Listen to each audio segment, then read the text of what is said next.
देखिए, ये नंदी महाराज जो यहाँ बैठे हुए हैं, इनका शुद्ध गोबर है आपके समक्ष। आप देख सकते हो इनके ऊपर एक भी मक्खी नहीं बैठी है। इतना सात्विकता और खेती के लिए आवश्यक पोषक तत्वों से युक्त होता है ये। मक्खी जो बड़ी होती है वो कभी भी गंदगी के ऊपर वास करती है जी। ये इतना अच्छा होता है, ये आप देख सकते हैं। और अभी गोवर्धन पूजा आ रही है तो ये सब आपको बताना अति आवश्यक है। इनमें लक्ष्मी देवी भाव, संस्कार, महाभारत के पूर्ण भाव और जो गोवर्धन पर्वत बना था महाभारत के युग में हमारे, वो इन्हीं से बना था। हम जो आपको बताना चाह रहे हैं वो हम यह बताना चाह रहे हैं, देखिए। और नंदी महाराज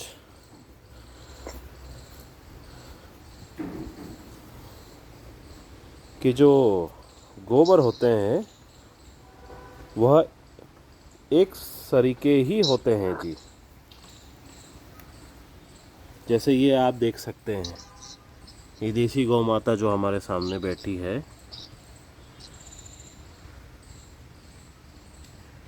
देखें इस प्रकार की गोलाई के, और ये ऐसी अखंडता होनी चाहिए। ये शुद्ध सात्विक गोबर का प्रतीक होता है जी।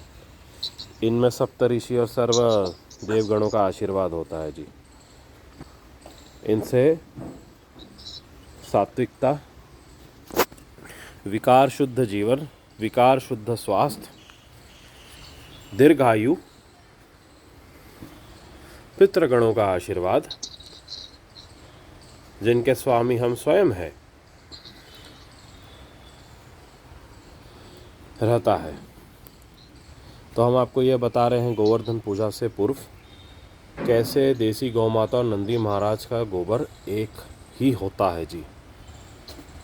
इनमें कोई अंतर नहीं होता।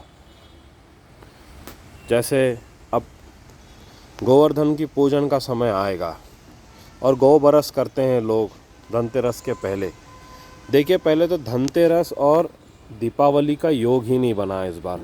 27-28 आपने देखा रहा, चंद्रमा का उदय रात्रि के समय हुआ ही नहीं है। रात्रि के समय होना अति आवश्यक था। चंद्रदेव भी छुप गए रहे, आंखों से ओझल हो गए। ये बात का आपको ध्यान होना चाहिए जी कि ये क्या दर्शाता है। ये प्रलयकारी स्थिति, विनाशकारी स्थिति को दर्शाता है, कली प्रशासन के दुष्कर्म को दर्शाता है। इसलिए योग ही नहीं बनने दिया उन्होंने धनतेरस का। धनतेरस यानी त्रयोदशी के दिवस जो लगता है। हमारा आपसे एक ही निवेदन है, चंद्रदेव के पहले दर्शन लीजिए, उसके बाद गृह में दीपक लगाइए जी। और भी हम कुछ बताना चाहेंगे आपको। देखो, ये है देसी गौ माता के गोबर का ढिक, इसी को कहते हैं गोवर्धन पर्वत। ऐसी ढिक पे ढिक लगा लगा कर गोवर्धन पर्वत बना था जी। समझ में आ रहा है आपको? इतना शुद्ध होता है। शुद्धता आपको यहीं से दिख रही होगी। इनमें कोई स्मेल नहीं होता जी। ये बिल्कुल शुद्ध, स्वीट, एकदम स्वीट टू स्मेल माटी की तरह होता है। ये गीली, एकदम शुद्ध, इतना पवित्र कि कोई भी खाद्य पदार्थ का बीज इनमें उग जाए। अब इनका पूजन की जो बात आती है, माला, गेंदे के फूल, चंपा के फूल, जो भी सात्विक फूल उपलब्ध हो। गेंदे के फूल रहे तो ठीक है, साथ में रक्त कमल का फूल पुष्प हो गया, और चक्र फूल हो गया, कृष्ण कमल हो गया। ये कुछ पुष्प है जो नहीं मिलते हैं उतने। रजनीगंधा के भी पुष्प सुगंध के लिए भी आप रख सकते हो माला में। और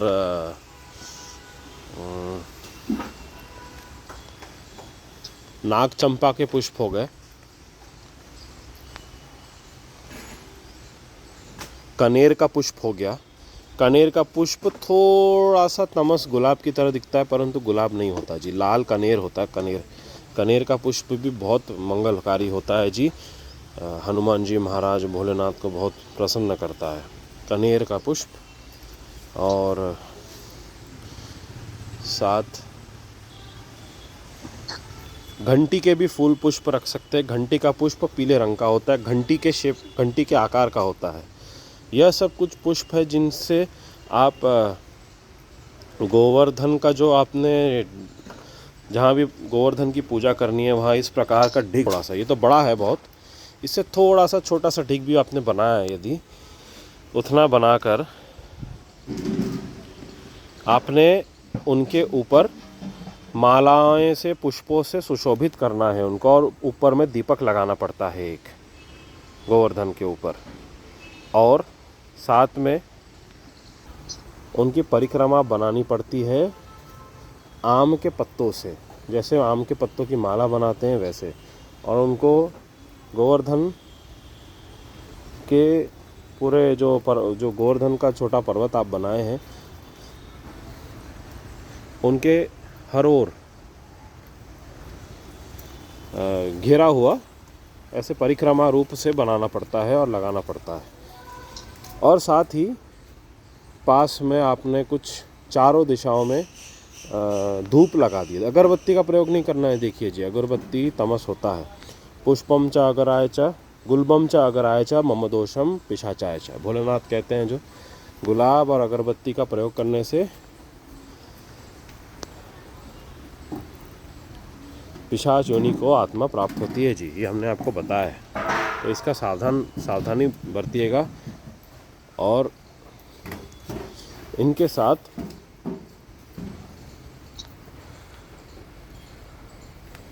नंदी महाराज और गौ माता का चिंतन करना पड़ता है जी। नंदी महाराज और गौ माता का आशीर्वाद रहने से कोई भी प्रेत का दोष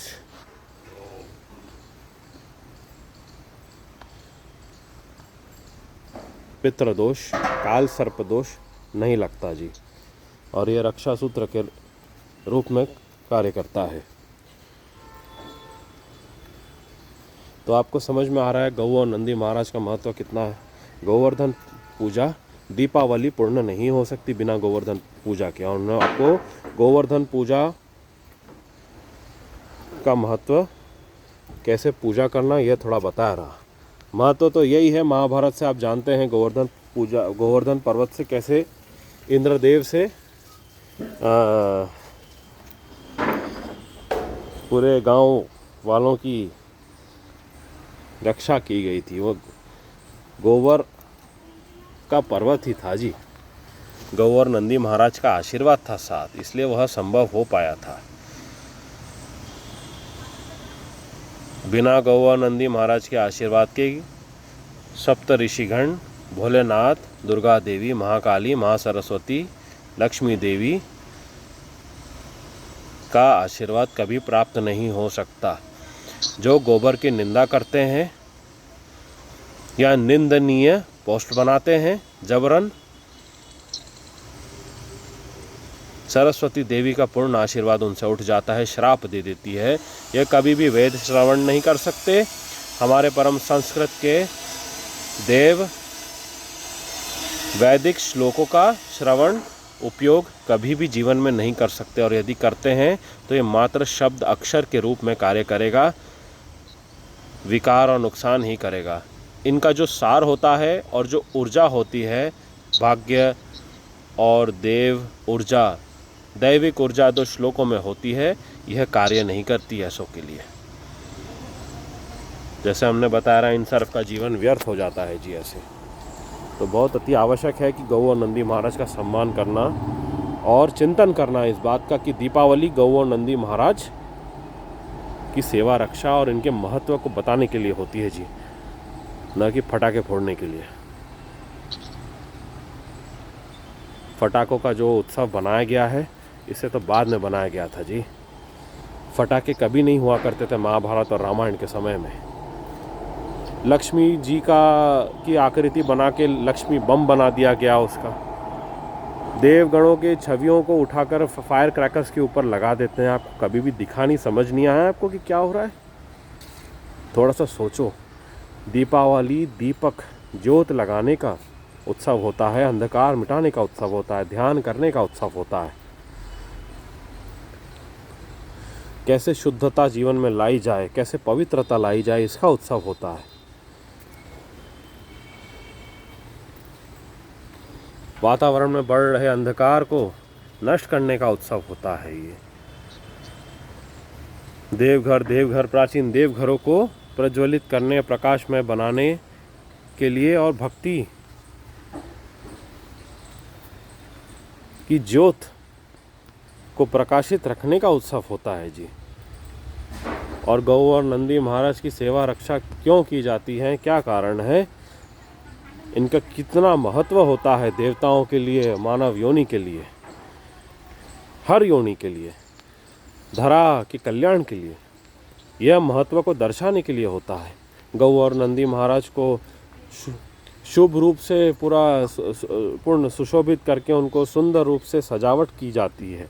इनमें घंटियाँ लगाते हैं उनके गले में और उनके पास दीपक लगाना होता है। तो हम तो आपको यही कहेंगे कि हर दिवस, अभी जितने भी दिवस है, ये छोड़ दीजिए कब है क्या है, क्योंकि दीपावली का योग नहीं बना है जी। 27-28 चंद्रदेव का उदय नहीं हुआ था, तो जब तक अमावस्या पूर्ण चंद्रमा गायब हो जाते तब तक रोज़ दीपक लगाइए। और दीपक लगाने का नियम जो हम आपको कह रहे हैं, गृह के अंदर आप 4 दीपक लगाइए और गृह के एंट्रेंस में, यानी कि बाहर जो दीपक आप लगाएंगे, ये बाहर का हो गया, अंदर का अलग। इनमें एंट्रेंस के बाहर आप लगाइएगा दीपक, राइट कॉर्नर में, not on the left corner, not in the middle. पैर वैर नहीं जाना चाहिए दीपक के ऊपर से कभी भी जी, इस बात का ध्यान रखिएगा। तीसरा, आपको शुभ उत्सव की बात नहीं है, ये शुभ भाग्य की बात है। इनके लिए, भाग्यवान रहने के लिए, रक्षा रहने के लिए 18 दीपक लगाने चाहिए जी। 18 बाहर जो दीपक आप लगाएंगे, ये सब मतलब जो द्वार के पास लगाए ना, ये सब पकड़ के 18 दीपक आप लगाएंगे जी। 13 दीपक मत लगाइएगा, ये वो समय नहीं है जब आप इस प्रकार के दीपक लगाएं। सब में बदलाव करने की आवश्यकता है, क्योंकि चंद्रदेव आप देख रहे हैं साथ नहीं दे रहे हैं। चंद्रदेव पर ध्यान रखिए, और जब भी दीपक लगाते हैं तो उनके चिंतन से उनका भी श्रवण कर लीजिएगा। देव मंत्र हमने आपको दिए हैं और हम यहाँ नीचे अटैच कर देंगे जी। महामृत्युंजय मंत्र का सात्विकता से, पूर्ण भाव से, भक्ति भाव से जी इनका श्रवण करना 3 से 5 बार, इससे अधिक नहीं। पूर्ण भाव से, शुद्धता से जी, मन पर नियंत्रण रखते हुए, कोई व्यर्थ का विचार नहीं आने चाहिए। और ये करते रहिए पूर्ण अमावस्या तक।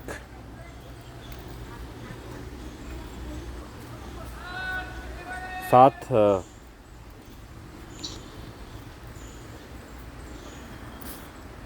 कुछ अगर बच्चे जिद करते हैं घर में कुछ लाना चाह रहे हैं, तो फायर क्रैकर्स तो वैसे सब तमस ही होते हैं अधिकतर, क्योंकि ये भारतीय आर्य संस्कृति का भाग नहीं होता है, ये पोल्यूशन करता है जी। एक्चुअली आप कुछ भी सोचें, हम सत्य बता रहे हैं आपको, इट्स कैंसरस और ये बहुत हज़ार्डस होता है।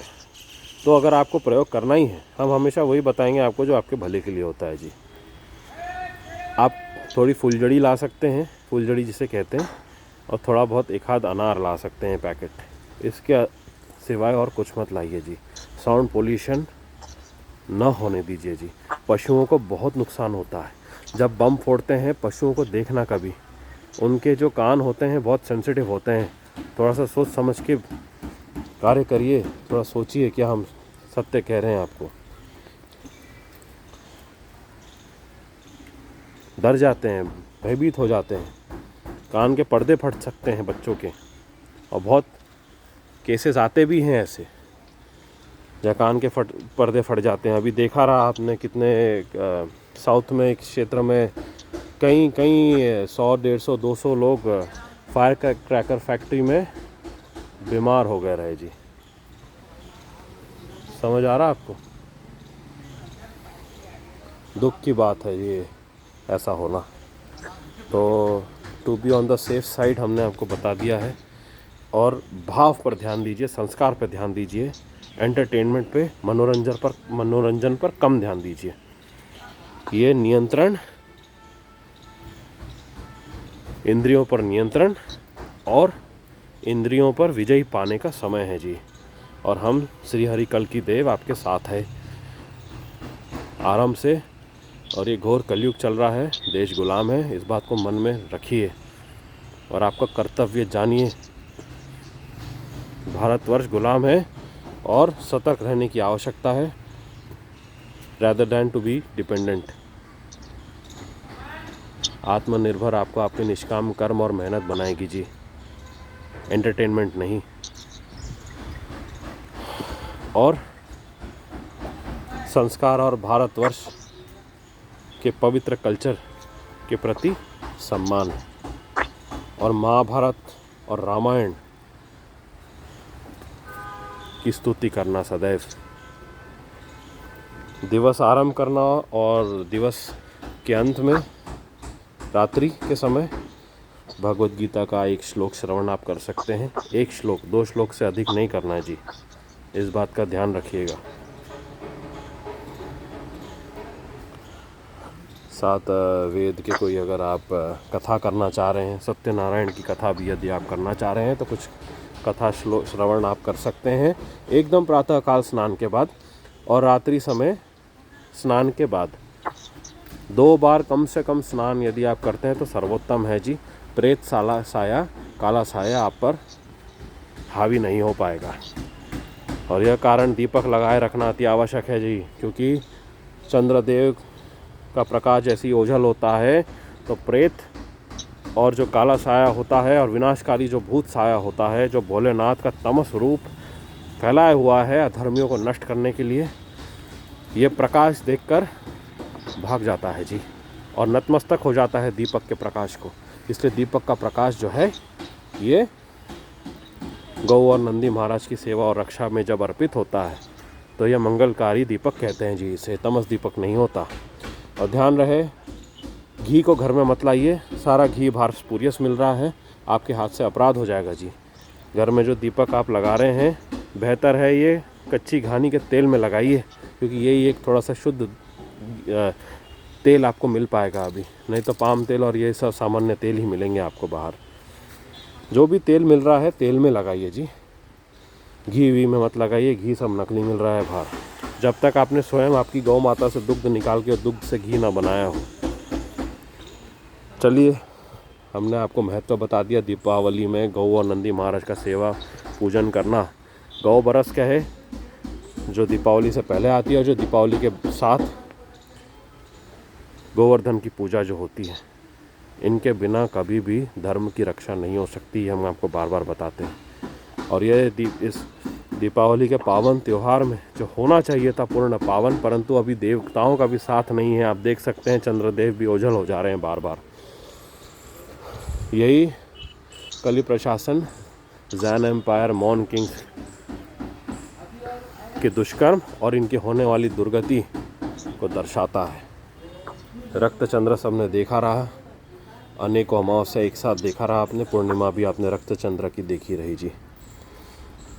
चलिए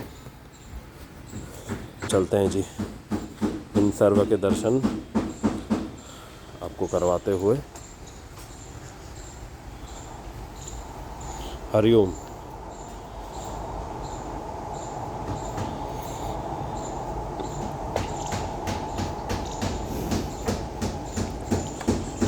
जनरल कल की साइनिंग आउट।